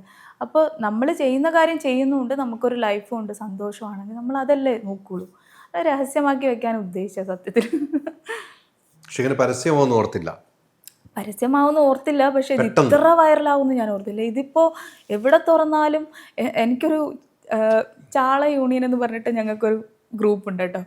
ഞങ്ങൾ ഈ ട്രോളന്മാരൊക്കെ കൂടി ലക്ഷദ്വീപിൽ അവരൊക്കെ തുടങ്ങിയൊരു ഗ്രൂപ്പ്. അതിനകത്ത് അവർ പറയും, എവിടെ തുറന്നാലും ഇപ്പം നിൻ്റെ ഇതാ കാണുന്നത്, ഞങ്ങൾക്കിനി ഇതുകൊണ്ട് ഇരിക്കപ്പുറതിയില്ലാത്ത അവസ്ഥ, ഇത് എപ്പോഴാണോ നിൽക്കുന്നത്, ഈ അവസ്ഥയിൽ പൊയ്ക്കൊണ്ടിരിക്കുക. ഇതൊരു വലിയ വിവാഹമാക്കണമെന്ന് ആഗ്രഹമില്ല. ഇപ്പം നിങ്ങളുടെ വിവാഹം കഴിഞ്ഞു, രജിസ്റ്റർ മാരേജ് ആയിട്ട് കഴിഞ്ഞു, ഐഷയെ ഇഷ്ടപ്പെടുന്ന ഒത്തിരി ആളുകളുടെ പേര് പറഞ്ഞു അല്ലേ? കുറച്ച് ആളുകൾ മാത്രം എതിർക്കും. ലക്ഷദ്വീപിലുള്ള ഒത്തിരി ആളുകൾ ഐഷ ഇഷ്ടപ്പെടുന്നുണ്ട്, കേരളത്തിൽ ഇഷ്ടപ്പെടുന്ന ഒത്തിരി ആളുകളുണ്ട്. അവരൊക്കെ വിളിച്ചൊരു വലിയ ഫംഗ്ഷൻ ആക്കണമെന്ന് ആഗ്രഹമില്ലേ? വലിയ ഫംഗ്ഷൻ എന്നുള്ളതല്ല, വലിയ ഫംഗ്ഷനോടൊന്നും എനിക്ക് താല്പര്യമില്ല. കാരണം എൻ്റെ ലൈഫിൽ വിളിച്ച് എനിക്കൊരു എല്ലാവരെയും കാണുമ്പോൾ എല്ലാവർക്കും ഒരു ഫുഡ് കൊടുക്കണം, അല്ലെങ്കിൽ പറയുന്നുണ്ട്, ഇപ്പോൾ പല ആൾക്കാരും പറയുന്നുണ്ട്, ഇപ്പോൾ അവർ എൻ്റെ ഹസ്ബൻഡിൻ്റെ ഫാമിലി പറയുന്നുണ്ട് അവർക്കൊരു റിസപ്ഷൻ നടത്തണം, എൻ്റെ ഉമ്മ പറയാറുണ്ട് അവർക്കൊരു റിസപ്ഷൻ നടത്തണം. അങ്ങനെ ഇവരൊക്കെ സംസാരിക്കുമ്പോഴും പേഴ്സണലി എൻ്റെ ഒരു ഇഷ്ടം പറയട്ടെ, എൻ്റെ ഇഷ്ടം സത്യം പറയാലോ, എനിക്ക് ഒന്നിനോടും താല്പര്യമില്ലാത്ത ഒരാളാണ് ഞാനിങ്ങനെ. അതും ഇക്കാക്കറിയാം, ഇക്കൊക്കെയാണ് ചാനലിലായാലും ഓരോ കാര്യങ്ങൾക്ക് എന്നെ ഇൻ്റർവ്യൂ ഇങ്ങനെ വിളിച്ചുകൊണ്ട് വരുന്നത്. എനിക്ക് ഒന്നിനും ഒരു താല്പര്യമില്ലാണ്ട് ഞാനിങ്ങനെ മാറിയിരിക്കുന്ന ഒരാളാണ്. നമ്മൾ ഒരു സ്വകാര്യമായിട്ടുള്ള ജീവിതം സന്തോഷത്തോടു കൂടെ കൊണ്ടുപോകണം. പിന്നെ വലിയ പാർട്ടി, വലിയ രീതിയിൽ ആർഭാട ലൈഫേ എനിക്ക് ഇഷ്ടമേ അല്ല. അത് ആർഭാട ജീവിതം കൊണ്ട് എനിക്കൊന്നും നേടാനില്ല, അല്ലെങ്കിൽ ആരുടെ മുമ്പിൽ എന്ത് കാണിക്കാനാണ്. അതുകൊണ്ട് ആർഭാടമായിട്ട് നടത്തുന്നത് ഞാൻ ചിന്തിച്ചിട്ട് പോലും ഇല്ല. ഇപ്പോൾ ഉമ്മ പറയുന്ന, ഉമ്മക്കൊരു റിസപ്ഷൻ എങ്കിൽ ഇപ്പോൾ DLFൽ ഞങ്ങൾ താമസിക്കുന്ന സ്ഥലത്തിൽ എല്ലാവരെയും വിളിച്ചിട്ട് ചെറുതായിട്ടൊരു റിസപ്ഷൻ നടത്താനാണ് ഞാൻ ഉദ്ദേശിക്കുന്നത്. എല്ലാവർക്കും പക്ഷേ ഫുഡൊക്കെ ലക്ഷദ്വീപിൽ വേണ്ടേ? ലക്ഷദ്വീപിൽ തീർച്ചയായിട്ടും. ലക്ഷദ്വീപ് എന്ന് പറയുന്നത് 10 ദ്വീപും കിടക്കുന്നത് 10 സ്ഥലത്താണ്. ചിന്നി ചിതറി കിടക്കുന്നതാണ് ഈ ലക്ഷദ്വീപ് എന്ന് പറയുന്നത് മൊത്തത്തിൽ. അപ്പോൾ ഒരു ഐലൻഡിൽ വെച്ച് കഴിഞ്ഞാൽ എല്ലാ ഐലൻഡിൽ നിന്നും ആൾക്കാർ വരണം. എല്ലാവർക്കും എല്ലാ ഐലൻഡിലും നമുക്ക് പ്രിയപ്പെട്ട ആൾക്കാരാണ്. ഒരു ദ്വീപിൽ മാത്രമല്ല എനിക്ക് ആളുകളുള്ള. അപ്പം എല്ലാ ഐലൻഡുകാരെയും വിളിച്ചിട്ട് നടത്താൻ പറ്റുക എന്ന് പറയുന്നത് പ്രാക്ടിക്കലി കുറച്ച് ബുദ്ധിമുട്ടുള്ള കാര്യമാണ്. ഏത് സ്ഥലത്ത് എങ്ങനെ വെക്കണം എന്നുള്ള ഞാനത് ചിന്തിച്ചിട്ടില്ല. ഇനിയിപ്പോൾ ചിന്തിക്കേണ്ടി വരേണ്ട ഒരു സാഹചര്യമാണെങ്കിൽ ചിന്തിക്കണം അതെങ്ങനെ പ്രാക്ടിക്കലാക്കി കൊണ്ടുപോകാൻ പറ്റും. നമ്മൾ ജനിച്ചു വളർന്ന മണ്ണിൽ ദ്വീപിൽ വരണം. അദ്ദേഹം ജോലി ചെയ്ത ഒരു സ്ഥലത്ത് എവിടെ 2 സ്ഥലത്ത് എന്തായാലും വെക്കണമല്ലോ. അതെ നോക്കട്ടെ. ഇപ്പൊ 2 സ്ഥലം എന്ന് പറയുമ്പോൾ തന്നെ ചെലവും കാര്യങ്ങളൊക്കെ കൂടുതലാണ്. കളക്ടറെ പൈസ കൊണ്ടല്ലോ. അങ്ങനെയല്ല, അത് വെച്ചുകൊണ്ട് നമുക്ക് എന്തൊക്കെ കാര്യങ്ങൾ പാവപ്പെട്ട ജനങ്ങൾക്ക് ചെയ്യാൻ പറ്റും. എന്തുകൊണ്ട് അത് ചിന്തിക്കുന്നില്ല? ഞാൻ ചിന്തിച്ചത് അതാണ്. കാരണം നമുക്ക് ഒത്തിരി ആൾക്കാർക്ക് നമ്മൾ ദ്വീപിൽ നിന്ന് തന്നെ ഇവാക്വേഷൻ ചെയ്ത് വരുന്ന ആൾക്കാർ ഒത്തിരി പേര് ബുദ്ധിമുട്ടുണ്ട്. നമുക്ക് അതല്ലേ കൂടുതൽ. നമ്മൾ എന്തിനാണ് ഇതൊക്കെ സമ്പാദിക്കുന്നത്? അല്ലെങ്കിൽ നമ്മളുടെ കുറച്ച് കാലമാണ് നമ്മൾ ഈ ഭൂമിയിലുള്ളത്. ആ കുറച്ച് കാലം നമുക്ക് കുറച്ച് നല്ല കാര്യങ്ങൾ ചെയ്യണം. നമ്മളിഷ്ടപ്പെടുന്ന ഒരുപാട് ആളുകളുണ്ട്. പക്ഷെ ഞാൻ കണ്ടില്ല എന്ന് വെക്കുന്നതല്ല, ഇതൊന്നും ഇല്ലാതെ ആരോടും ഷെയർ ചെയ്യാനില്ലാതെ കുറേ ആൾക്കാർ ബുദ്ധിമുട്ടുന്നുണ്ട്. അവർക്ക് ആരും ഇല്ലാതിരിക്കണം. അപ്പം ആ ആളുകളെ നമുക്ക് സഹായിക്കാൻ ഉപയോഗിച്ചൂടെ ഇതൊക്കെ? അത് ശരിയാണ്. മനസ്സ് നല്ലതാണ്. മനസ്സ് അങ്ങനെ ഒരു ഒരു ചിന്താഗതി ഉള്ളതാണ് ഐഷയുടെ വളർച്ചയും. അതില്ല എന്ന് ഞാൻ പറയുന്നില്ല. എങ്കിലും ഞാൻ ചോദിച്ചെന്നുള്ളൂ. ഇത്രയും ആളുകൾ ഇഷ്ടപ്പെടുന്നു ഐഷയെ. എനിക്കൊന്നു കേരള സർക്കാർ ഒന്നടങ്കം സ്നേഹിച്ചു അല്ലേ? കേരള സർക്കാർ പിണറായി സർക്കാർ എന്ന് പറയുമ്പോൾ പിണറായി സാർ എന്നെ നേരിട്ട് അങ്ങോട്ടേക്ക് വിളിച്ചിട്ടുണ്ട്. സാറിനെ ഞാൻ പോയി കണ്ടിട്ടുണ്ട്. സാർ എനിക്ക് എന്ത് സഹായം ചെയ്തു തരാൻ തയ്യാറായിരുന്ന ഒരു വ്യക്തിയാണ്. ഒരിക്കലും മറക്കാൻ പറ്റില്ല. വന്ന വഴി ഒരിക്കലും മറക്കാൻ പറ്റില്ല. എല്ലാ MP മാരും, അത് CPM ആയിക്കോട്ടെ, CPIM ആയിക്കോട്ടെ, അതേപോലെ കോൺഗ്രസ് ആയിക്കോട്ടെ, എല്ലാ MP മാരും ഞങ്ങളുടെ ഒപ്പം, എൻ്റെ പ്രശ്നങ്ങൾക്കൊപ്പം ഒക്കെ നിന്ന ആൾക്കാരാണ്. അപ്പം പേരെടുത്ത് പറയാനാണെങ്കിൽ ഒരുപാട് പേരുണ്ട്. ഇളമരം കരീം സാറൊക്കെ എൻ്റെ ഒപ്പം ഒരുപാട് കാര്യങ്ങൾക്ക് എന്നെ സഹായിച്ചിട്ടുള്ളൊരു സാറാണ് ഇളമരം കരീം സാർ. ലക്ഷദ്വീപിൻ്റെ എന്ത് പ്രശ്നം ഉണ്ടെങ്കിലും ഞാൻ അപ്പം തന്നെ സാറിനെ അറിയിക്കുമ്പോൾ സാർ അപ്പം തന്നെ അത് എത്തിക്കേണ്ടടുത്ത് എത്തിച്ച് അതിനൊരു സൊല്യൂഷൻ ഉണ്ടാക്കി തന്ന വ്യക്തിയാണ് ഇളമരം കരീം. അങ്ങനെ തന്നെ ഒരുപാട് അന്നത്തെ ആളുകൾ നമ്മളെ ഹെൽപ്പ് ചെയ്ത ആൾക്കാരൊക്കെ ഉണ്ട്. അപ്പോൾ വന്ന വഴിയിൽ എനിക്ക് സർക്കാർ എന്ന് പറയുന്നത് എന്നെ അത്രയും സപ്പോർട്ട് ചെയ്തിട്ടുണ്ട്. എന്നെ മാത്രമല്ല, എന്നെ സപ്പോർട്ട് ചെയ്യാമെന്ന് ഉദ്ദേശിച്ചത് ലക്ഷദ്വീപിനെയാണ്. അപ്പോൾ ലക്ഷദ്വീപിനെ അതിയായി സ്നേഹിക്കുന്ന ഒരു ജനതയാണ് കേരള ജനത ലക്ഷദ്വീപിനെ ചേർത്ത് പിടിച്ചത് കണ്ടിട്ടുണ്ടല്ലോ. വേറെ സ്റ്റേറ്റുകാർ ചിലപ്പോൾ അസൂയ. അങ്ങനെയായിരുന്നു. അതേപോലെ എടുത്തു പറയാനാണെങ്കിൽ മീഡിയക്കാരാണ്. അന്ന് മീഡിയക്കാർ ഇല്ലായിരുന്നെങ്കിൽ ലക്ഷദ്വീപിലെ ഈ പ്രശ്നം ആരിലും എത്തില്ലായിരുന്നു. റിപ്പോർട്ടറിൽ നികേഷ് സാറ് ഞങ്ങളെ സപ്പോർട്ട് ചെയ്തതുപോലെ അതൊന്നും പറയാൻ പറ്റില്ലേക്ക. കാരണം എന്തുണ്ടെങ്കിലും എനിക്കൊരു ബ്രദറിനെ പോലെ വിളിക്കാൻ പറ്റുന്ന നികേഷ് സാറും അലീക്കയൊക്കെ ഇന്നും എൻ്റെ ഒക്കെ ഫേവറേറ്റ് ഇതിലിട്ടിരിക്കുന്ന ഒരാളാണ്. എല്ലാവരും ഷാമിലായിക്കോട്ടെ, ഇവരൊക്കെ ഒരുപാട് ആളുകളുടെ പേരെടുത്ത് പറയാനാണെങ്കിൽ ഒരുപാട് പേരുണ്ട് നമ്മളെ ഭയങ്കരമായിട്ട് ഹെൽപ്പ് ചെയ്ത്. ഓരോ ചാനലും ആശ ചേച്ചി, മനോരമയിൽ ആശ ചേച്ചി ആയാലും, ഏഷ്യാനെറ്റിൽ ഷാമിൽ, റിപ്പോർട്ടറിൽ നികേഷ് സാർ, ഇങ്ങനെ ഒരുപാട് പേര് നമ്മളെ ലൈഫിൽ അന്ന് ഏത് രാത്രിയും വിളിക്കുമ്പോൾ ഓടി വന്ന് ആ കാര്യങ്ങളൊക്കെ കവർ ചെയ്ത് എല്ലാം കാണിക്കാൻ കഴിച്ചു. അതൊക്കെ ഭയങ്കരമായിട്ട് എന്നും എൻ്റെ ഉള്ളിൽ കിടക്കുന്നൊരു കാര്യമാണ്. അതുകൊണ്ടാണ് വിളിച്ചാൽ ഇപ്പം ഈ ഏത് സമയത്ത് ഞാനിവിടെ വന്നിരിക്കാനുള്ള റീസൺ. അതെ, ഞാനത് ഐഷയുടെ ഒരു വിവാഹം എന്ന് പറയുമ്പോൾ നമ്മുടെ ഒരു വീട്ടിലൊരു അംഗത്തിൻ്റെ വിവാഹം പോലെയാണ് ഞാൻ കാണുന്നത്. ഞാനൊക്കെ അങ്ങനെ ഇഷ്ടപ്പെട്ട ഒരു വ്യക്തിയാണ്. ഏത് കാര്യത്തിലും ഏത് സംഭവവും നമ്മൾ സംസാരിച്ച് പോകുന്ന ഒരു വ്യക്തിയാണ്. അപ്പോൾ ഐഷയുടെ വിവാഹം ഞാൻ ഒരു വാട്സാപ്പ് ഗ്രൂപ്പിലൂടെ അറിയുന്നു. അന്ന് തന്നെ ഞാൻ ഐഷയെ വിളിക്കുന്നത്. ഞാൻ കോഴിക്കോട് ഇരിക്കുമ്പോഴാണ് വിളിക്കുന്നത്. അന്ന് ഐഷയോട് സംസാരിക്കുന്നു. പിന്നീട് ഐഷ പറഞ്ഞു ഇതൊന്നും ആഘോഷമാക്കുന്നില്ല, ആരും കൊടുക്കില്ല. പിന്നീട് നോക്കുമ്പോൾ വാർത്തയിൽ അതാ ഞാൻ പറഞ്ഞത് വളരെ ജെനുവിനായിട്ട് ഇക്കാനോട് ഞാൻ പറഞ്ഞു, ഇത് വാർത്ത ആക്കണ്ട, ഇത് വാർത്തയിൽ പോകുന്ന ഒരു കാര്യമല്ല. കാരണം ഇതിന് വലിയ ഇമ്പോർട്ടൻസ് കൊടുക്കണ്ട. അതിൽ രജിസ്റ്റർ മാരേജ് കഴിഞ്ഞ് ഇങ്ങനെ നിൽക്കുകയാണ്. സംഖ്യകളാണ്. എനിക്ക് തോന്നുന്നു സംഖ്യകൾക്ക് ഇതെന്താണെന്നറിയോ, അവരൊരു ആയുധമാക്കി നോക്കുന്നതാണ്. അതായത് ഇപ്പോൾ അവർ വിചാരിക്കുന്നു എനിക്ക് ഏറ്റവും കൂടുതൽ സപ്പോർട്ട് കിട്ടുന്നത് മുസ്ലിംസിൻ്റെ അടുത്ത് നിന്ന് മാത്രമാണെന്ന്. അപ്പം ഞങ്ങളെ തമ്മിൽ അടുപ്പിക്കാനുള്ളൊരു ഒരു ടൂളായിട്ടാണ് അവരിപ്പോൾ ഇതിനെ യൂസ് ചെയ്യുന്നത്. അതായത് ഇവളിപ്പോൾ കല്യാണം കഴിച്ചിരിക്കുന്ന ഒരു സംഖ്യയാണ്, ഇവളിപ്പോൾ സുഡാപ്പികളെ ചതിച്ചു, ഈ കമൻ്റല്ലേ ഇക്ക കാണുന്നത്, ഈ കമൻ്റാണ് ഞാനും കണ്ടത്. അപ്പം ഞാൻ ആരെ ചതിച്ചു എന്നുള്ളത്, ചതിച്ചില്ല എന്നുള്ളത് മനസ്സിലാക്കുന്ന ഒരു മുസ്ലിം സമൂഹമാണ് ഇവിടെ ഉള്ളത്. അവരെ ഞാൻ ചതിക്കേണ്ട കാര്യമില്ല. ഇത് എൻ്റെ ഇഷ്ടമാണ് ഞാനൊരാളെ കല്യാണം കഴിച്ചത്. അതും ഞാനും എൻ്റെ പേഴ്സണാലിറ്റിയും ഞാൻ ചെയ്യുന്ന കർമ്മവും തമ്മിൽ ഒരു മാറ്റവും ഇല്ലല്ലോ. ഉണ്ടോ? ഞാൻ ഇന്നും ലക്ഷദ്വീപ് ജനങ്ങൾക്കൊപ്പമാണ്, ഇന്നും അനീതി കണ്ട പ്രതികരിക്കുന്ന ഒരുത്തിയാണ്, ഇന്നും ഈ പറയുന്ന സംഘികൾക്കെതിരെ ശക്തമായ ഭാഷ പ്രയോഗിക്കും. അതെന്താണെന്നറിയോ, ശരിക്കും ഈ സംഘികളില്ലേ, സംഘികളോട് സംസാരിക്കുന്നതിലും ഭേദം വാഴ നടന്നത് തന്നെയാണ്. അതാണ് ഞാൻ സൂചിപ്പിച്ചത്. ഇവരോടൊക്കെ സംസാരിക്കുന്നതിലും ഭേദം നമുക്കൊരു വാഴ നടുക, അതിനൊരു ഗുണമുണ്ട്. അല്ലെങ്കിൽ ഈ പഴയ പിന്തുണ ഇഷയ്ക്കില്ല എന്ന് തോന്നുന്നുണ്ടോ? ഒരിക്കലുമില്ല, എനിക്കൊരിക്കലും തോന്നിയിട്ടില്ല. അത് അവർ വരുത്തുന്നതാണ്. ആര്? ഈ സംഗീ ചാനലുകൾ വരുത്തുന്ന ഒരു തരം മാനസിക ഇതാണ്. ഇപ്പം ഞാൻ പറയാം, ഒരാളെ ഇപ്പം നോക്കിയിട്ട് അയാൾക്ക് ഭ്രാന്താണ് എന്ന് പറഞ്ഞു കഴിഞ്ഞാൽ ഒരു 4-5 യൂട്യൂബ് ചാനൽക്കാർ അവർക്ക് ഭ്രാന്താണെന്ന് പറഞ്ഞു കഴിഞ്ഞാൽ, ഇനി അത് കാണുമ്പോൾ ഞാൻ ചിലപ്പോൾ ചെയ്യുന്ന എന്തെങ്കിലും ഒരു പ്രത്യേകം അവർ നമുക്കൊരു ഭ്രാന്തായിട്ട് തോന്നുമല്ലോ, ഇല്ലേ? ഈ തോന്നൽ ഉണ്ടാക്കിക്കുകയാണ് ഇവരുടെ മെയിൻ ഉദ്ദേശം. ഇവരുടെ അജണ്ടയാണത്. ഈ സംഘികളുടെ അജണ്ട എത്രത്തോളം ഭീകരമാണെന്നുള്ളത് എന്നെ രാജ്യദ്രോഹിയാക്കിയപ്പോൾ മനസ്സിലായില്ലേ. എന്നെ പാകിസ്ഥാനി ആക്കാൻ വേണ്ടിയിട്ട് ഇവരൊരു ടീമിനെ വരെ ഇറക്കിയില്ലേ. എനിക്ക് IS ബന്ധം ഉണ്ടെന്ന് വരുത്താൻ വേണ്ടിയിട്ട് പുറത്തുനിന്നൊക്കെ കോള് വരുന്നു എന്ന് പറഞ്ഞ ഒരു ഫാമിലിനെ വരെ ഇവർ കൊണ്ടുവന്നില്ലേ രംഗത്ത്. അതൊക്കെ ഇക്കാക്ക് ഓർമ്മയുണ്ടോ? അപ്പം ഇത്തരം കാര്യങ്ങളാണ് ഇവർ സൃഷ്ടിക്കുന്നത്. ആ കൊട്ടാരക്കരയിൽ നിന്ന് ഒരു ഫാമിലിനെ വരെ ഇവർ കൊണ്ടുവന്നു. കാരണം എന്താ? ഇവരുടെ അജണ്ട ഇതാണ്, എന്നെ ഒരു IS തീവ്രവാദിയാക്കി മാറ്റണം, എന്നെ ഒരു പാകിസ്ഥാൻകാരിയാക്കി മാറ്റണം, ആളുകളുടെ ഇടയിലേക്ക് ഈ വിദ്വേഷം ഇങ്ങനെ പ്രചരിപ്പിക്കണം. ഇത് ഇവരുടെ ഒരു അജണ്ടയാണ്. ഈ അജണ്ട തന്നെയാണ് ഇപ്പോൾ എൻ്റെ കല്യാണ കാര്യത്തിൽ ഇവർ പ്രയോഗിക്കുന്നത്. ഇത് മനസ്സിലാക്കാനുള്ളൊരു ജനതയാണല്ലോ കേരള ജനത. കേരള ജനത എന്ന് പറയുമ്പോൾ പഠിപ്പും വിദ്യാഭ്യാസവും ഉള്ളതാണ്, അല്ലാതെ ഇവരെ പോലെയല്ല ഈ ടോയ്ലറ്റ് യൂണിവേഴ്സിറ്റിയിൽ നിന്ന് കിട്ടുന്ന വാർത്തയായിട്ട് വരുന്ന ആൾക്കാരല്ലല്ലോ. കേരള ജനങ്ങൾക്ക് ഒരു ബോധമുണ്ട്. അപ്പോൾ അവരെ പറ്റിക്കാനൊന്നും ഇവർ വിചാരിച്ചാൽ നടക്കുമൊന്നുമില്ല. അദ്ദേഹം ഇപ്പോൾ എവിടെയാണ് ജോലി ചെയ്യുന്നത്? ഡൽഹിയിലാണ്. ഡൽഹിയിൽ എവിടെയാണ്? ഡൽഹി പ്രോപ്പർ ഡൽഹി ഗുരുഗ്രാം എന്ന് പറഞ്ഞ സ്ഥലം. അവിടുത്തെ കളക്ടറാണ്? ആ, കളക്ടർ. അല്ലേ? അതെ. ഐഷ ഡൽഹിയിൽ എവിടെയാണ്? ഞാനിപ്പോൾ താമസിക്കുന്നത് ഗുരുഗ്രാം ഹരിയാന ബോർഡറിലാണ്. അപ്പോൾ നിങ്ങൾ കുറേ ദൂരം ഉണ്ടല്ലോ.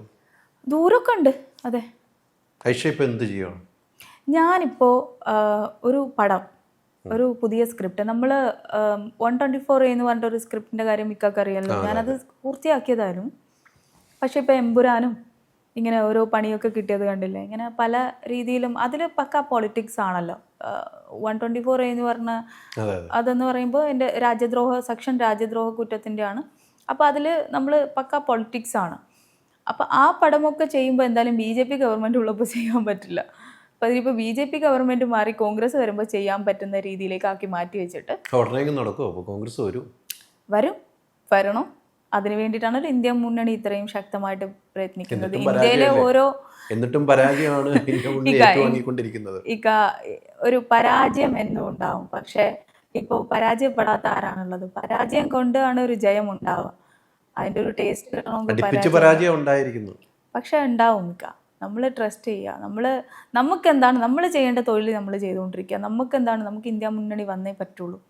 BJP ഭരണത്തിൽ നിന്നുകൊണ്ട് എല്ലാ സ്റ്റേറ്റും അതിൻ്റെതായിട്ടുള്ള ബുദ്ധിമുട്ട് അനുഭവിക്കണം. അപ്പോൾ കോൺഗ്രസ് ഇന്ത്യ മുന്നണി അവിടെ വന്നാൽ മാത്രമേ നമുക്കൊരു രക്ഷയുള്ളൂ എന്ന് അതിനു വേണ്ടി പ്രയത്നിക്കുന്ന ഒരുപാട് ആളുകളുണ്ട്.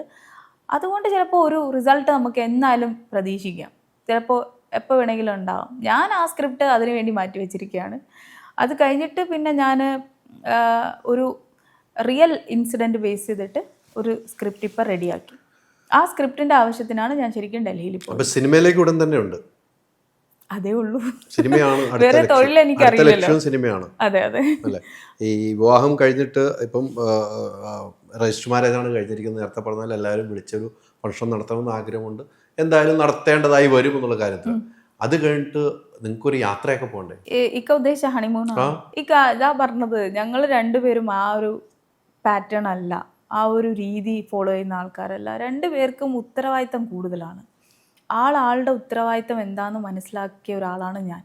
എൻ്റെ ഉത്തരവാദിത്തം എന്താണെന്നുള്ളത് മനസ്സിലാക്കുന്ന ഒരു വ്യക്തിയാണ് ആൾ. അപ്പോൾ അതുകൊണ്ട് തന്നെ രണ്ടു പേർക്കും സമയത്തിന് വാല്യൂ ഉണ്ട്. രണ്ടുപേരുടെ സമയവും വളരെ വാല്യബിൾ ആണെന്നുള്ളത് തിരിച്ചറിയുന്ന രണ്ടുപേരാണ്. ഞങ്ങൾക്ക് ലൈഫ് എൻജോയ് ചെയ്യണമെങ്കിൽ നമ്മൾ എന്തിന് ഇത്രയും ദൂരെ യാത്ര ചെയ്യേണ്ട കാര്യമൊന്നുമില്ല, എവിടെയും പോയി ടൈം സ്പെൻഡ് ചെയ്യേണ്ട കാര്യമൊന്നുമില്ല. നമുക്ക് കിട്ടുന്ന ഈ ഒരു ചെറിയ മൂമെൻറ്റിൽ നമ്മൾ ഹാപ്പി ആണെങ്കിൽ പിന്നെ ആ മൂമെൻറ്റ് എൻജോയ് ചെയ്താൽ പോരെ. ഇനി കോൺഗ്രസ് ഒക്കെ അധികാരത്തിൽ വന്നപ്പോൾ ലക്ഷദ്വീപിലേക്ക് കൊണ്ടുവരാൻ ശ്രമിക്കണം കേട്ടോ, ഇദ്ദേഹത്തെ പോലെ നല്ല ആളുകളെ. ഇപ്പോൾ ഉള്ള ആൾക്കാർ അത്ര മോശമാണെന്നൊന്നും ഞാൻ പറയുന്നില്ല. ഇപ്പോൾ ഉള്ള ഡെപ്യൂട്ടി കളക്ടർമാരൊക്കെ പല ദ്വീപുകളിലായിട്ടുള്ളവരൊക്കെ നല്ല ആളുകൾ തന്നെയാണ്. അവർക്ക് ഇതെന്താണെന്നറിയോ, ലക്ഷദ്വീപിൻ്റെ മെയിൻ പ്രശ്നം എന്താണെന്നറിയോ, ഉദ്യോഗസ്ഥ ഭരണമാണ്. ഉദ്യോഗസ്ഥ ഭരണം എന്ന് പറയുമ്പോൾ നമ്മൾ ഈ പറയുന്ന പോലെ ഒരു അഡ്മിനിസ്ട്രേറ്ററിൻ്റെ ഒരാൾ മാത്രം വന്നിട്ട് അയാൾ ഇറക്കുന്ന ഓർഡറുകൾ മാത്രം നടപ്പാക്കുന്ന ഒരു ഏരിയ. ഇവിടേക്ക് ഒരു മാറ്റം എന്താ വേണ്ടതെന്നറിയോ, സ്വയം ഭരണ പ്രദേശമായി മാറണം. എന്നാൽ മാത്രമേ നമുക്ക് പൂർണ്ണമായിട്ട് ആളുകൾക്ക് വേണ്ടി എന്തെങ്കിലും കാര്യം ചെയ്യാൻ പറ്റും. സ്വയം ഭരണ പ്രദേശമല്ലാത്തിടത്തോളം കാലം ചിലപ്പോൾ ഇന്നത്തെ ഡെപ്യൂട്ടി കളക്ടർ നല്ലതായിരിക്കാം, ഇന്നത്തെ അഡ്മിനിസ്ട്രേറ്റർ നല്ലതായിരിക്കാം, ചിലപ്പോൾ നാളെ വരുന്ന ആൾക്കാർ മോശമായിരിക്കും. അപ്പോൾ ഈ പ്രഫുൽ ഗോഡ പട്ടേൽ വരുന്നതിന് മുമ്പൊക്കെ നല്ല അഡ്മിനിസ്ട്രേറ്റർ വന്നു എന്ന് പറയുന്നു, അത് കഴിഞ്ഞിട്ട് വന്ന ആളാണ് ഇദ്ദേഹം. അപ്പം ഇത് എവിടെയാണ് പ്രശ്നം? ജനങ്ങൾ തിരഞ്ഞെടുത്ത് വരുന്ന ആൾക്കാരല്ല, ജനാധിപത്യം ലക്ഷദ്വീപിലില്ല. ഇതാ ബേസിക് സംഭവം, അതാണ് ജനാധിപത്യം എന്ന് പറയുന്ന സംഭവം ലക്ഷദ്വീപിലില്ല. ലക്ഷദ്വീപുകാർക്ക് സ്വാതന്ത്ര്യം കിട്ടിയിട്ടുണ്ടോ എന്ന് ചോദിച്ചാൽ ഇല്ല. കാരണം സ്വാതന്ത്ര്യം എവിടെയാണ്? ജനാധിപത്യത്തിനാണ് സ്വാതന്ത്ര്യമുള്ളത്. ജനങ്ങൾ വോട്ടിട്ട് ജയിപ്പിച്ച ആൾക്കാർ ഭരിക്കുന്ന സ്ഥലത്തിനാണ് ജനാധിപത്യം ഉണ്ടാവുക. ആ സിസ്റ്റം ലക്ഷദ്വീപിലില്ല. ആ സിസ്റ്റം ലക്ഷദ്വീപിൽ എന്നാണ് ഉണ്ടാകുന്നത്, അന്ന് ലക്ഷദ്വീപിന് നല്ല പൂർണ്ണമായിട്ട് മാറ്റം ഉണ്ടാകും. അതിന് വേണ്ടത് എന്താ? സ്വയം ഭരണ പ്രദേശമായിട്ട് ലക്ഷദ്വീപിന് മാറുക എന്നുള്ളതാണ്. അല്ലാത്തിടത്തോളം ഇപ്പോൾ ഇന്നൊരു ഡെപ്യൂട്ടി കളക്ടർ വന്നു. ഇപ്പോൾ ഇതിന് മുമ്പാണെങ്കിൽ ഞാൻ പറഞ്ഞ പോലെ എൻ്റെ മാമ ഹമീദ് എന്ന് പറയുന്ന മാമയാണ് അഗത്തി ദ്വീപിൽ ഡെപ്യൂട്ടി കളക്ടറായിട്ട് അന്ന് ഉണ്ടായിരുന്നത്. ഞാൻ ആ സിനിമയുടെ ഷൂട്ടിന് പോകുന്നതിന് കുറച്ച് മുമ്പൊക്കെ പുള്ളിയായിരുന്നു അവിടുത്തെ ഡെപ്യൂട്ടി കളക്ടറായിട്ടുള്ള. അപ്പോൾ ഈ ആര് വന്നു പോയാലും ശരി, ആരൊക്കെ വന്നു പോയാലും ശരി, എത്ര നല്ല ആൾക്കാർ വരുന്നു പോയാലും ശരി, ബേസിക് സംഭവം എന്താണ്? ഉദ്യോഗസ്ഥ ഭരണത്തിൻ്റെ കീഴിലുള്ള ലക്ഷദ്വീപിന് മാറ്റം വേണം. പകരം അവിടെ ഈ പറയുന്ന സ്വയം ഭരണ പ്രദേശമായി മാറണം. ജനങ്ങൾ തിരഞ്ഞെടുത്ത ആൾക്കാർ അവിടെ ഭരിക്കണം. ഇപ്പോൾ MP ആയാലും, ഞങ്ങളിപ്പോൾ വോട്ടിട്ട് ജയിപ്പിച്ച MP ആയാലും ഒരു ലിമിറ്റുണ്ട്. ഓക്കെ, എല്ലാ കാര്യങ്ങൾക്കും ഒരു ലിമിറ്റുണ്ട്. കാരണം പ്രഫുൽ ഗോഡ പട്ടേൽ വിചാരിച്ചാൽ മാത്രമേ അവിടെ നടപ്പാക്കാൻ സാധിക്കുള്ളൂ. MP പറയാനേ പറ്റുള്ളൂ, പ്രഷർ ചെലുത്താനേ പറ്റുള്ളൂ.